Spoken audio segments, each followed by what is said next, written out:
দিনাজপুরের কাহারোলে বখাটের ছুরিকাঘাতে আহত কিশোরী হাসপাতালে চিকিৎসাধীন অবস্থায় মারা গেছে। স্বজনদের অভিযোগ, উপজেলার দীপনগর গ্রামের কিশোরী মাহি নামাজ পড়ছিলেন। এ সময় তার বাড়িতে ঢুকে ভাতগা গ্রামের যুবক আফিফ হোসেন মাহিকে এলোপাতাড়ি ছুরিকাঘাত করে। এ ঘটনায় গুরুতর অবস্থায় তাকে হাসপাতালে ভর্তি করা হয়।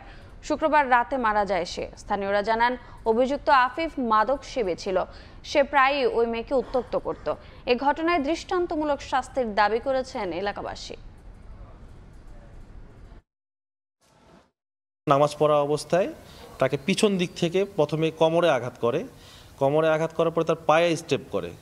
পায়ের পরে যখন মেয়ে পড়ে যায়, সে এলোপাতাড়ি যে কোনো জায়গায় কপাতে শুরু করে। আমার ভাতিজি মাহিকে যারা মারছে, আমরা তাদের দৃষ্টান্তমূলক শাস্তি চাই।